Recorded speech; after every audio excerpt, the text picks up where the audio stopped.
Mauro César Pereira. O Atlético Goianiense, de novo, tenta aprontar, faz a diferença em casa, mas aí foi atropelado pelo Corinthians na Copa do Brasil. Na Sul-Americana agora o São Paulo passa. Dá pra dizer, Mauro, que time grande nessa situação sempre vai ser muito favorito? Eu sei que você me acha exagerado, mas um Atlético Goianiense não pode eliminar o São Paulo numa semifinal. É muito radical eu falar isso, até pelo time. Pode ter um time razoável, mas também não é um time para surpreender time grande numa semifinal como essa. Claro, o São Paulo quase não passa, mas era muito favorito o São Paulo. E outra, tem que se elogiar hoje a forma como o São Paulo jogou, porque foi melhor do que vem jogando. A grande questão do São Paulo é justamente essa falta de regularidade, né? A partida em Goiânia foi ridícula, né? A palavra mais suave que eu encontro foi ridículo. Aquilo que o São Paulo fez lá na derrota por 3-1. Como o Corinthians também fez uma partida patética jogando lá e depois conseguiu se recuperar atuando aqui em São Paulo, na Neoquímica Arena. E hoje no Morumbi o São Paulo fez um grande jogo, né? 29 finalizações, 21 de dentro da área. Gente, você chutar 21 vezes contra o adversário de dentro da área é que você criou muita coisa. Muito volume de jogo, muitas conclusões, cabeçadas, chutando, enfim. O Patrick já tinha feito gol importante contra o Palmeiras, agora fez 2 gols importantes no jogo de hoje. O Rogério Ceni, a gente fala muito sobre isso, ele é um técnico que ele arrisca muito. O grande desafio, acho que do Rogério Ceni no médio e longo prazo é encontrar o equilíbrio entre o momento de arriscar mais e a hora de ser um pouco mais conservador. Por exemplo, no jogo passado, São Paulo com um jogador a menos, ele deveria ter sido mais conservador. Tentou sair para o jogo e acabou tomando 3. Hoje, ele tinha que ser agressivo. A escalação foi uma escalação muito ofensiva.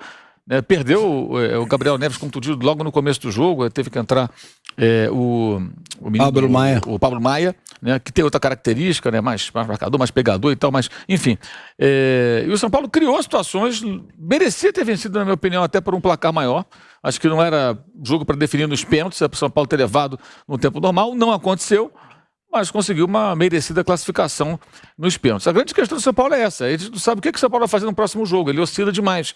Mas hoje acho que o arrojo do treinador e a dedicação dos jogadores, né? O time de São Paulo, se tem defeitos, se são muitos defeitos ou poucos, aí é uma longa discussão, mas o fato é que tem uma virtude de ser um time que luta muito. Ele sempre luta até o final, não se entrega. No jogo do final de semana mesmo passado, com um homem a menos, jogando contra o Cuiabá, quase virou o jogo, justamente porque o time é muito guerreiro, o time que não baixa a cabeça, mesmo quando está jogando mal. Mas hoje foi uma vitória merecida e o Atlético Goianiense é aquilo, já fez até muito, né? Um elenco, uma camisa que não é pesada, um elenco inferior a esses adversários que enfrentou, conseguiu avançar em 2 competições de mata-mata até fases ali muito agudas, né? Mas não tem, digamos assim, a estrutura necessária, não teve a estrutura necessária para suportar. E já vinha mal, né? Tanto que mudou de técnico, mandou embora o Jorginho antes desse confronto com o São Paulo. Desses jogos contra o São Paulo, contratou o Eduardo Batista. Por quê? Porque não vinha bem, está na zona de rebaixamento, agora tem a missão de escapar, mas o fato é que o São Paulo hoje mereceu a classificação, foi uma classificação realmente para deixar o torcedor bem orgulhoso, porque o time buscou o tempo todo, lutou o tempo todo e não houve a injustiça nos pênaltis. Mauro César, essa situação do Patrick, a gente fala, né, do Patrick, a gente fala do Caleri, a gente fala do Luciano. Tem alguns jogadores nesse São Paulo que sempre você cita quando, precisa de alguém que vai decidir. Esses são os caras, realmente. Hoje o Luciano, por sinal, perdeu um pênalti. A gente vai para um break rapidinho na Rádio Jovem Pan. Seguimos no YouTube. Esses são os caras hoje que o São Paulo precisa contar para serem decisivos? São os 3 caras que podem ter lampejos nesse São Paulo? Talvez o Nestor? Eventualmente o Nestor. Agora, assim, acho que o Caleri, por exemplo, ele é um finalizador, né? Ele é um jogador muito mais de finalização do que para participar tanto das ações ofensivas. O Luciano tem mais recursos, mas, assim, como o próprio time, acho que eles também não têm muita regularidade, né? O Luciano viu na fase ruim, de repente começou a fazer muitos gols, parecendo uma boa fase, aí hoje acaba perdendo um pênalti. O Caleri não tem feito gols ultimamente, você tem passado por uma fase um pouco mais difícil. Acho assim que o time ele tem altos e baixos e acho que individualmente também isso acaba afetando até o desempenho de alguns jogadores, né? Pela falta de uma regularidade. Não significa que você jogar sempre no mesmo nível, isso é impossível, mas alterna demais, né? Esses 2 jogos mostram isso, né? A diferença brutal da atuação em Goiânia para o jogo de hoje. O jogo de hoje está mais parecido com o jogo do Flamengo. E o jogo do Flamengo foi muito importante, eu acho que para entender esse São Paulo, Eu falei isso aqui na ocasião e repito, o único time que causou grande desconforto ao Flamengo nessa temporada foi o São Paulo. Não foi o Palmeiras, não foi o Corinthians, não foi o Atlético Mineiro, até o Fluminense, que pressionou muito o Flamengo naquele jogo 3-1, ainda era o Paulo Souza o técnico do Flamengo. O Flamengo venceu o jogo 2-1, na verdade, e o Fluminense pressionou muito. Não causou o incômodo que o São Paulo causou. O Flamengo ficou acuado no seu próprio campo, tomando bombardeio e várias finalizações. Não fizeram o gol os jogadores do São Paulo, mas atacaram demais, criaram demais. E eu acho que hoje foi parecido. O início do jogo foi fulminante, uma pressão fortíssima, o Atlético mal conseguia sair jogando, o gol aconteceu aí com menos de 4 minutos, né? Mas poderia, de fato, com um aproveitamento melhor das chances criadas, São Paulo ter avançado até para um 2-0, pelo menos no primeiro tempo, e fechar a conta no segundo. Mas acabou sendo nos pênaltis, de certa forma acaba sendo mais dramático, mas eu acho que para o torcedor é uma coisa importante, porque o São Paulo, que há uma década ganhou esse torneio, e muitas vezes até alguns São Paulinos desprezaram, a Sul-Americana não vale. Por quê? Porque ainda estavam vivendo ainda um reflexo de uma era de vitórias, né? Que foi até 2008, e que se esnobava muito a Sul-Americana. Agora não é assim não, bonitão. Agora se valorize muito. Tanto que o Atlético Paranaense, que é finalista da Copa Libertadores, ganhou 2 edições recentes da Copa Sul-Americana. Vai lá ver se o Atlético Paranaense esnoba o torneio. Não, exibe com orgulho o troféu conquistado. E hoje a realidade é a seguinte, nesse exato momento, hoje, no dia 8 de setembro, né, quase no dia 9, nós temos 3 times que vão disputar a final continental. O Flamengo, o Atlético Paranaense e o São Paulo. O São Paulo está na final internacional, isso é legal. A gente tem que tentar entender o valor disso aí. Quando a gente vê a final de Europa League, a gente viu todos os anos, a gente viu a Roma ganhando a Conference, que é torneio novo, a terceira da Europa, seria o terceiro nível. O Zé Mourinho emocionado, todo mundo chorando, a Roma nunca tinha vencido um título internacional assim, de tanta expressão, conseguiu. Então, acho que é um momento importante, é uma vitória importante, o São Paulo está numa final, não deve ser fácil, o Del Valle é um time que jogou Libertadores, né, acabou indo para a Copa Sul-Americana e aniquilou o Melgar, que eliminou o Inter, né, passou assim... nem um trator, é um clube que está habituado a essas competições, o jogo vai ser na Argentina, vai ter mais torcida de São Paulo com toda certeza, São Paulo tem uma torcida numerosa, vai viajar para lá, o Del Valle tem a torcida diminuta, mas é uma final internacional, o São Paulo está de volta na final internacional, isso não acontece há quanto tempo? Desde a final, 2015, né? Desde 2012. 12, né? Da Sul-Americana. 10 anos. 10 anos, está numa final internacional, isso é um fato importante e que tem que ser destacado. E uma eventual conquista também classifica o time para a Libertadores. É um troféu, uma vaga na Libertadores, e isso é importante. E acho que é um prêmio para a torcida de São Paulo, que tem sido extremamente fiel ao time, apesar dos Estamos de volta, hein?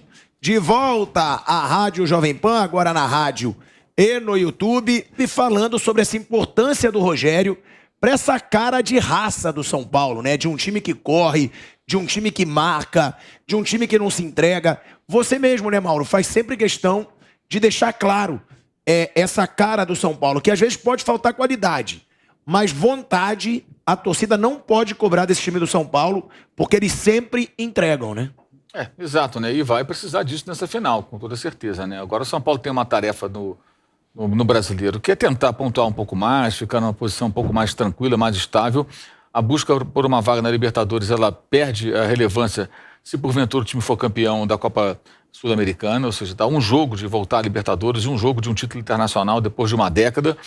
E claro, ele pode tentar aí uma reação contra o Flamengo, não é o mais provável, mas não é impossível. São 2 gols, é diferente do Vélez. O Vélez foi ao Rio de Janeiro para fazer 4, para levar para os pênaltis. São 2 gols. Significa o seguinte, se o Vélez quando fez 1-0 ontem no Flamengo, peraí, tem que fazer mais 3 para ir para os pênaltis. Não dá. Todo mundo sabe que era impossível na prática, né? Uma chance meramente teórica. Se o São Paulo vai ao Maracanã e faz 1-0, então é um gol dos pênaltis. Então, é uma possibilidade que existe. São Paulo vai ter que pensar nesse jogo, mas eu imagino que as atenções maiores vão ficar voltadas para essa decisão, né? Embora um pouco mais distante, né? A decisão é 16, 17 dias depois dessa partida, 16 dias depois dessa partida que vai acontecer na quarta-feira que vem no Rio de Janeiro. Mas é um momento importante, uma possibilidade real de um título, né? O São Paulo conseguiu algumas coisas engraçadas, até na campanha o São Paulo tem altos e baixos esse ano. São Paulo foi à final do Campeonato Paulista, chegou a fazer 3 gols no Palmeiras, aí toma um gol. Aí vai com uma vantagem boa até o Allianz Parque. E é trucidado, toma de 4-0, não vê a bola.